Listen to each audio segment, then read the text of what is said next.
Welcome, Anne. Hi. Lovely to be here, Kimberly. It's a treat to have you and to listen to your fabulous accent. I think I could do that all day. Yours too. It's funny. I've asked people with various accents because we're, as Americans, always drawn to people with accents, right? And I'm like, oh, do you guys like ours? And they're like, no. So it's so funny you say that. I'm always listening. Yeah. You never know what you might pop up in a book. Right. Exactly. Well, and so tell us, Anne, about your journey. I mean, you've had quite the journey, right? As an RN, a nurse, a midwife, to create a voice and producer and all this wonderful stuff that you do with narrating. So would love to hear, because I think a lot of our listeners everyone goes through transitions, but are particularly curious about transitions. And so I love hearing about people who had one life here and now they have a new life. Absolutely. And the further I get along in the journey, the more I see the pattern of things that seemed kind of random, although most usually purposeful where I'm concerned. So important to the story is my parents were both Irish, so they were immigrants to England. And they moved to England because my dad wanted to be a doctor and couldn't afford to be one in Ireland, where you had to kind of pay to have practice. In England, it was be interviewed for the job, and he was trained, and that was all great. So I grew up hearing their accents, which were different to the voices I would hear from everybody else that I'm with. And initially, we grew up in one place, and then by the time I was 6, we came to Newcastle upon Tyne, which has a very, very distinct accent, which I don't have. I have a very northern accent, but I don't have that particular accent.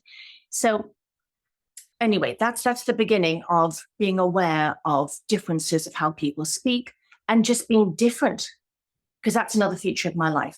So fairly early on, there was somebody I fell in love with in a different country, in Ireland, and I trained to be a nurse so that if that fell through, I would have a job, I would have a skill, because it was kind of not the foremost thing I wanted to do. I really wanted to act, but that was just completely out of thought even. That wasn't even on the dream page.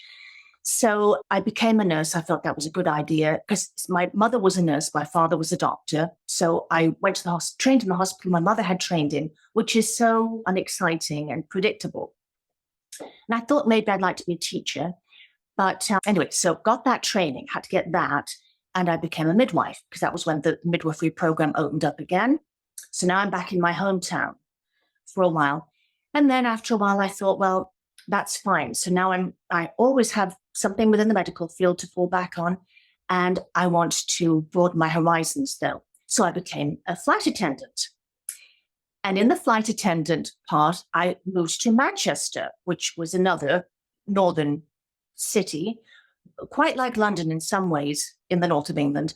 Again, another accent, a whole group of different people, and a very lonely lifestyle now. We had little red crimpoline dresses and our black hats and the whole gloves. But I lived alone. So I had to go to Manchester alone, as I'd gone to Ireland alone. I was 17 when I left home and went there.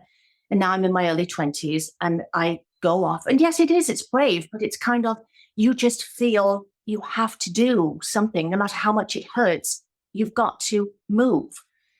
So, and I very much wanted to travel and see the world, and that's the time to do it. And so I come to America, and the obvious thing was to go back to nursing, and there was such a cry for nurses at the time, but I also had to study as if I was just somebody off the street. What I had learned counted for nothing, except it made it very easy just to pick up a book and learn and go and sit the test. And so I did. And then I became a nurse in America. And then after doing that for probably 10 years or so, all the time I'm thinking I've got to do something else. I want to perform. I want to be seen. So that was late in the game. And I do have a full resume of things on camera, commercials, a few little things on the stage. But I always knew voice was going to be my big thing. And it was how my whole life kind of went, just listening, observing, imitating. And so Then there was a thing, there still is, a wonderful organization called the Actors Center, and they had a hotline, and that I would call in on the telephone. This tells you how long ago it was. There were no computers. This was a long time ago. Call in and you'd get these auditions and you'd do the auditions. And I also found a voice teacher that was advertising within this Actors Center. And I took 6 months of lessons with him. And I was very strict with myself about that because I had 2 children under, well, there must have been like 3 and a baby. That's the age group. They were very, very young. But I was just thinking, time is ticking and there's a window, I've got to do it. And my husband was very supportive. And so I traveled far afield to get my lessons with a limit of 6 months. And because it's a bit like a psychiatrist's couch. Once you start lessons, there's just, how long is a piece of string? It can go on and on forever. But I did learn within the 6 months what I felt I needed was enough to get going. And then through a long journey of other things, acting wise, and still doing my nursing, because we had to be responsible throughout all of this. Then there was on this Actors Center, there were openings at the Library of Congress for studio narrators. And I auditioned for that. And that was such an ordeal. And then I wasn't very good at driving, and I had to get from Northern Virginia to Bethesda. And I could be so much further if I hadn't been so self-shackled, but nonetheless, I'm getting there. Yeah. So, yeah, I get there, I drove, nerve-wracking, white knuckles, and then I had 2 metro trips to get to the place in Bethesda, Potomac Talking Books, and then a 10-minute walk, and there I am, and now I'm doing it. And now I'm facing another human being. And so all the things I could kind of do with my voice by myself, but now I hadn't thought about, you're going to have to do this in front of somebody who knows what's what. So I just thought, well, this is your Oscar moment. You've just got to do it and pretend, come in like you've been doing this all your life and everything is fine. And just, it's not about you anymore or making that person feel uneasy, because I don't want them to be feeling that they're wasting their time. So, and my voice teacher had given me a very good piece to read. And I just sat and thought, this is the performance of my life. I'm just going to get through it and thank them. And no matter what happens, that was a huge triumph for me. And I did it, and I went home, and everything was fine, and I heard nothing. And I thought, but that's okay. I did it then, I can do it again, and I'm only going to get better in the meantime. But no, lo and behold, 6 months later, a call came from them to say, we have a book for you now. Are you still interested? And I wasn't going to give up on that. And I got there, and on and on and on, it has slowly kind of gone. And I don't know if I answered your question and all of that, but that kind of brings us to today. Things just went on and on and on. It's just I got slowly busier with commercial books that I didn't have the time to go back in. And I couldn't do what I'm doing now without that foundation and those people being so kind, because the very first book they gave me was a fiction book, a very simple, popular culture type of book, but you'd have like 9 people at a dinner table. I didn't know how to do that or realize the small nuances it took to make the differentiation in the voices. But they said, we came in a blizzard and we love your work ethic and you're nice to work with, and we'll just keep on going and it'll all work out. And it did. Wow. So anyway, so I will bring it right quickly up to date now, because then I went on for years beyond what I should have done without having a home studio. But then I did finally get that piece into play, which is a lot of learning. You have to set the thing up. You have to learn how to do it, and kind of a little bit of editing, and it's a lot. So the simple job, which I still haven't mastered, the narration piece, you keep adding on and on and on, because now we have social medias of all kinds, and AI is out there, and we're constantly trying to improve.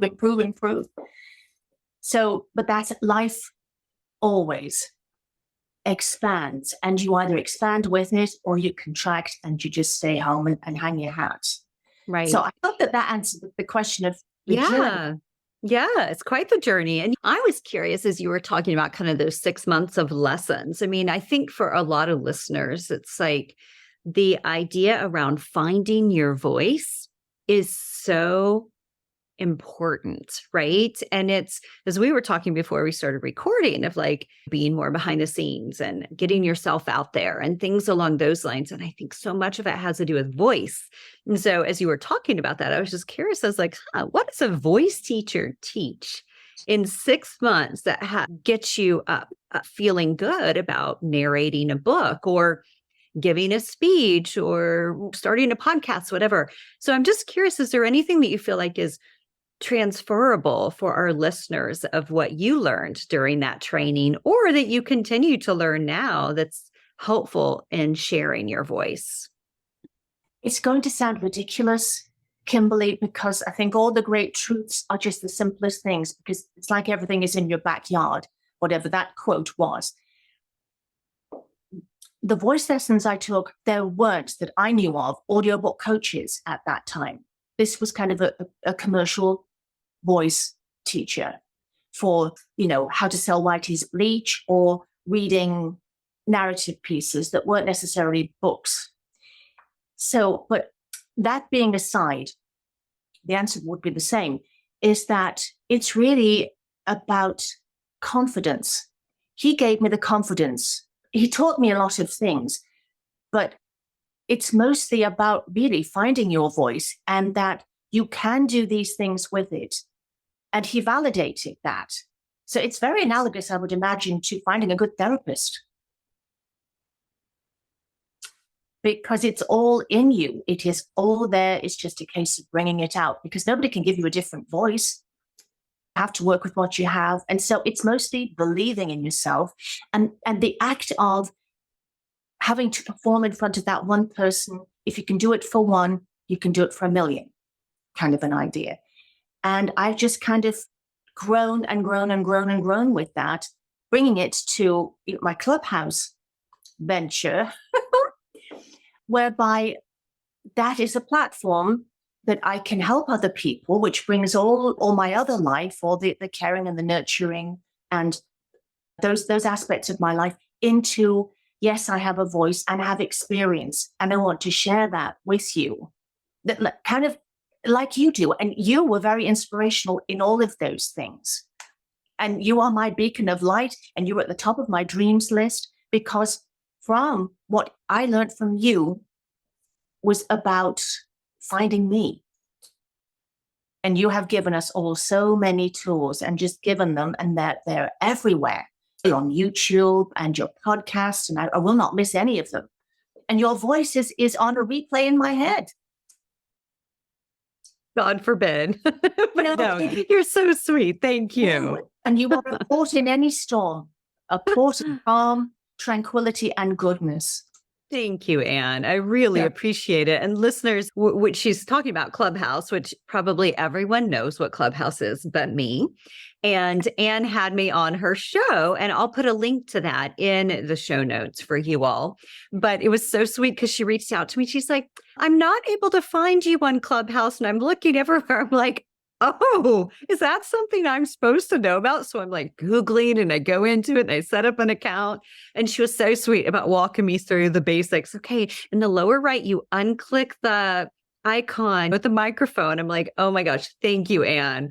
It's so funny when you're learning something new, how you just feel like a Luddite and you're just like pushing everything. So you're so kind. And I think the piece that you're honing in on that is so important, and that is particularly something that I hear so much about women in midlife, is this idea around confidence. It's, I don't know, it's like this thing that maybe we had when we were younger, maybe we didn't, but it's like at this stage in our life, it's as if we're, I don't know, I picture like metamorphosis. Like there's like a caterpillar that is coming out of its shell and like turning into a butterfly. And it's like, okay, what is it that I want to be? What is it I want to do? How do I want to show up in this world? Right. And I think that is just something that happens to people in midlife. And so this idea around confidence I just love that so much. And about sharing your voice, and the example that you gave before you started recording was how it's like, oh no, you go in front of me. Oh no, it's okay. You have what you need. But it's like, how do we really step into this thing of like, no, how do I get what I need? Right. And that I think is so much about confidence and self-worth and self-esteem, which takes a long time to develop. But there's something about midlife that I feel like there's just a little like, I'm owning this now, right? Well, I think for me, when I was younger, it seems that time is limitless and you have all the time in the world, and I had every opportunity, and I was never really denied any of the pursuing any of my dreams. So I had that freedom. I have always been the one that has held me down.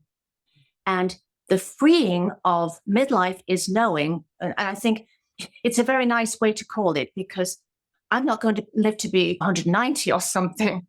So knowing, and there's a freedom in that, knowing I have lived more years than I'm going to live, and embracing that and thinking, well, that being the case, what on earth am I saving myself for?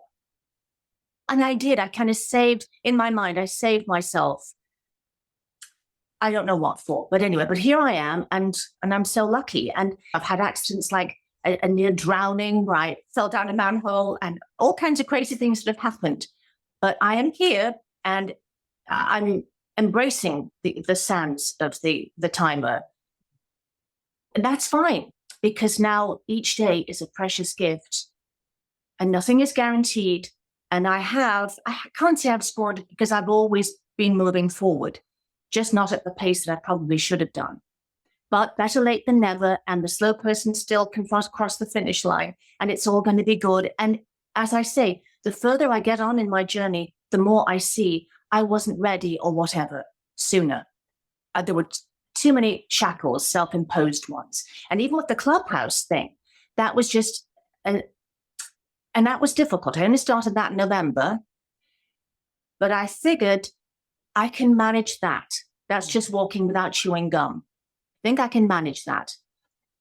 And I have, and I've embraced it, and I've loved it. I've met so many wonderful people, and we all kind of really tell the same story in so many ways.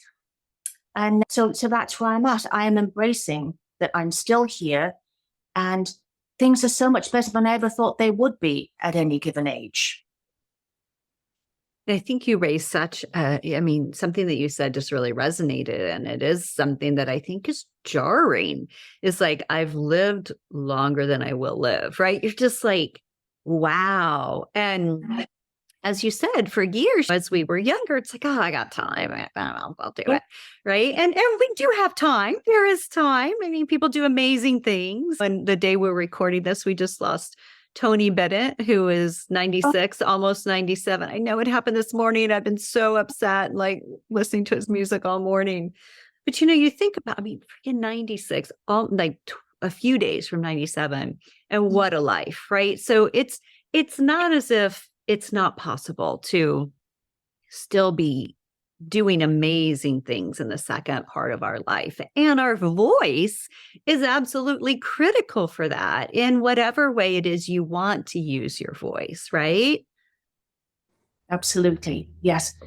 Yeah. So everybody doesn't have to be a voice artist at all.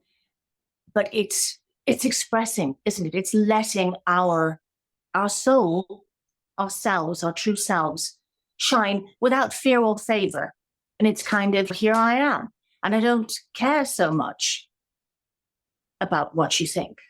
Totally. Yeah, there is something about that. Now, I have noticed that since I was young, that middle-aged women, it gives zero shit, right? They're just like, they say what they want, they ask for what they need. And I was always like, what is up with that?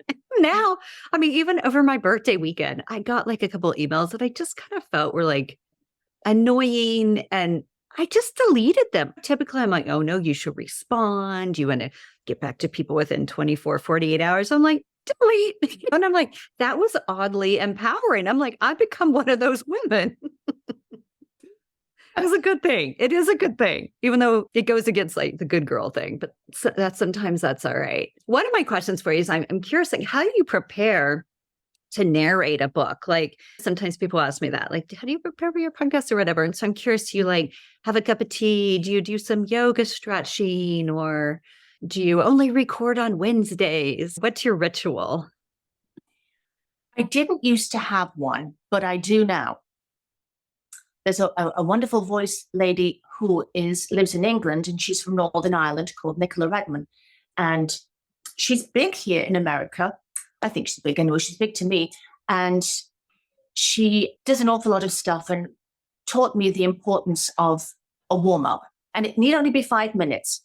And not only did she say it, but she would kind of demonstrate on, you can find her on Facebook, and she's got all these live things and gives away an awful lot of wonderful information. So not only would she be do as I say, it would be do as I do. So we'd kind of work on half of our body, and then you compare, oh, well, yeah, that does feel freer than the other side. And her little just even a 5-minute warm up, but it involves your body, your breath, your voice, of course.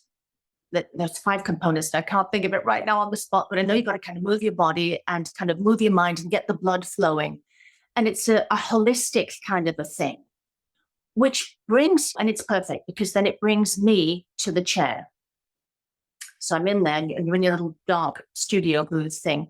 I do like tea, but that warm up is essential to me because it brings me literally to the table. And I'm completely aware and alert and relaxed and within the realm of that book.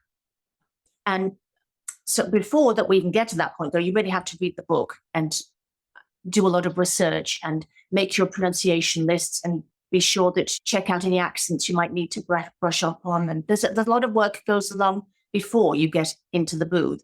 But for the actual day of recording, no. And unfortunately, I don't have the luxury of, I'd only prefer to work this day and that day and only on the third Sunday kind of thing.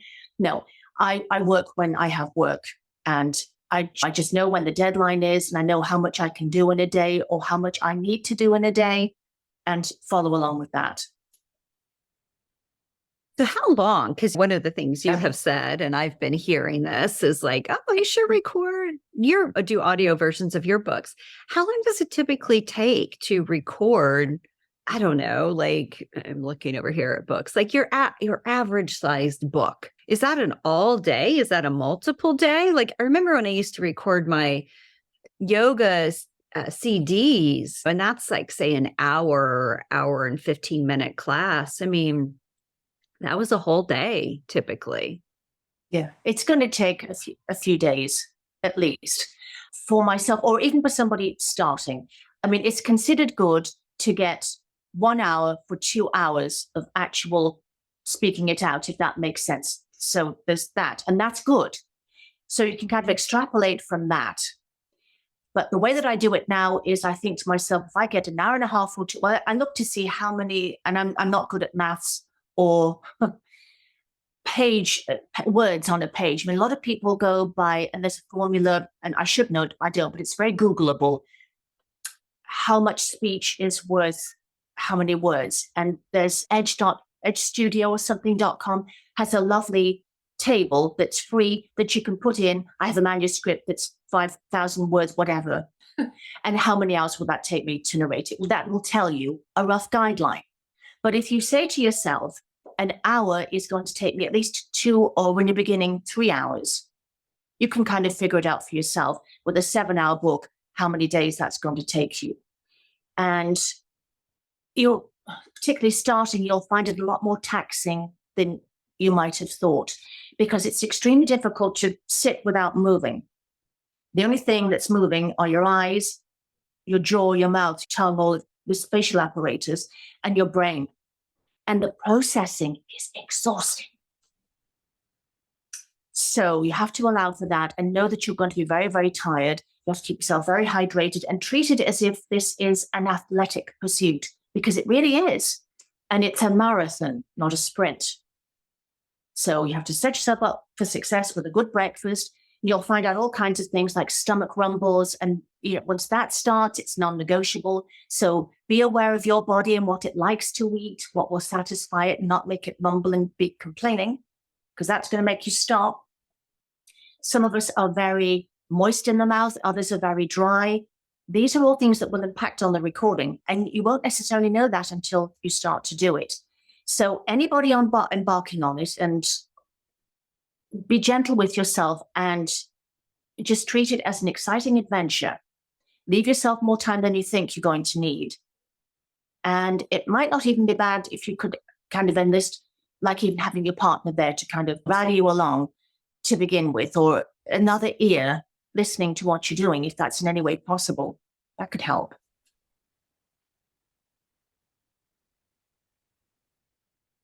So one of the things that is really that I like about what you're sharing that I think is important to pay attention to is I remember even when people would audition to be a yoga teacher at the studio, sometimes it was that they didn't project their voice enough, right? Or we just couldn't quite hear or understand. And that it's a skill. So you might be like, oh, I don't plan to narrate a book. Well, that's great, but you use your voice in some capacity, right? So whether or not you are wanting to speak at an event or teach a class or talk to your partner about something that's hard, right? All these sorts of things, our voice is so important. And I like these reminders too about like the warm up and dry mouth, moist mouth, these sorts of things that I never pay attention to my mouth. And then it's like when I'm recording, I'm like, huh, why does it feel so dry? And it's just these things that happen physiologically, paying attention to them and making sure you always have like things nearby.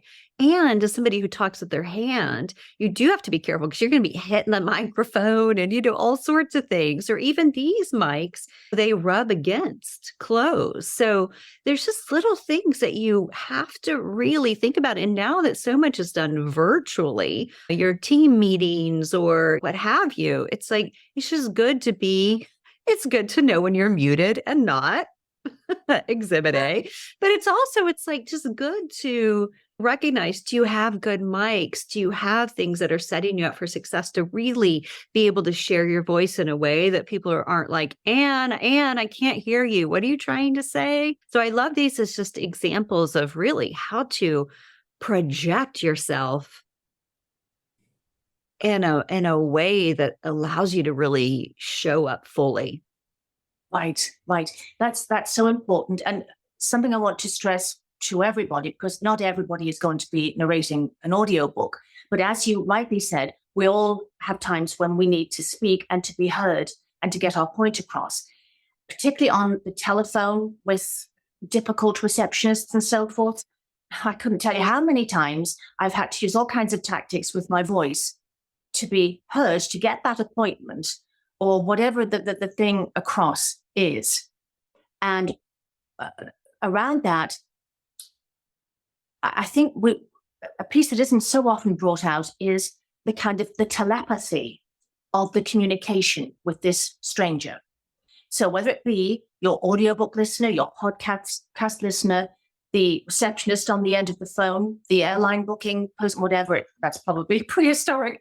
But the mindset of, this is what I want to achieve with this conversation. This is what I want to achieve in this scene in the book, in my valuable 10 minutes with my doctor, whatever it is. That you go in prepared, mentally prepared. And if you're mentally prepared with, this is what I want to do, it's amazing how much that thought of mind transfers to the other person, but it also transfers to your voice box and all of you and your spirit and yourself to bring that forward, to communicate with the other person. I hope that doesn't sound too kind of airy-fairy, but talk about mind, body, spirit, that is it. Well, and you raised such a good point because in midlife, I mean, we have so many more medical appointments. I get to get my shingles vaccine next week. But, it's just like I show up with a list, usually like in my phone, or I'll have it on a Post-it note, but of just like, okay, so this. Because otherwise we get into these conversations and we're like, I think I had some things I wanted to bring up, right? And we can easily forget them. Even therapy. When you show up to therapy, like having some ideas of, here's some things that have happened in the past week or two that have been upsetting that I want to process.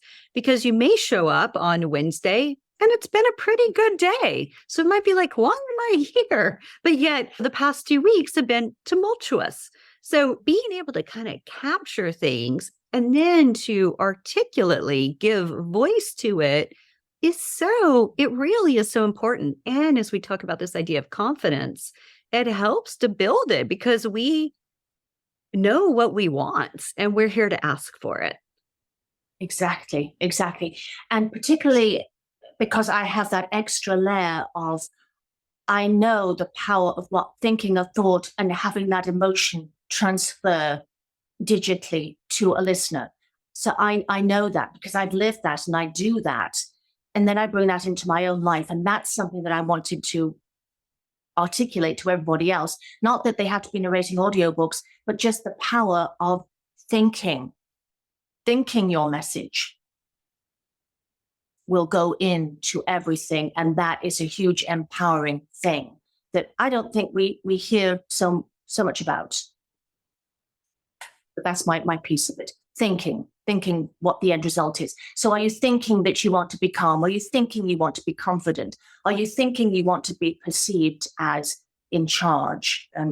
Or conversely, poor little me for whatever. I don't know. But whatever it is you think, that will really help you to get across your message. No, so important. It's so funny you say that, Anne, because a lot of times, even with my clients, it'll be like, okay, so what's your intention going into this meeting or going into this conversation? Because I do feel like that colors like what it is we want out of this. I want to feel heard by this surgeon, letting them know that what they did to me is not working. Okay, whatever it is, but what is the intention? And getting clear on that is not super easy, takes a little bit of reflection, but then it makes such a profound difference. So I love that you're saying that. I think it's a really good reminder, honestly, in every interaction that we have. How do I want to show up? What do I want out of this? And not in a way of like, oh, give me, but, I don't want to leave a tea with a friend or an appointment with a medical professional and not have brought up or addressed what is kind of on my mind or on my heart. Exactly. And it's something you always talk about too. What is the intention? How do you want to show up? So I'm just adding another little layer of from knowing how thinking a thought, because often this voice acting, it isn't about being big. It's actually about being very small. Oftentimes, not always. I mean, there's all gradations depending on what it is.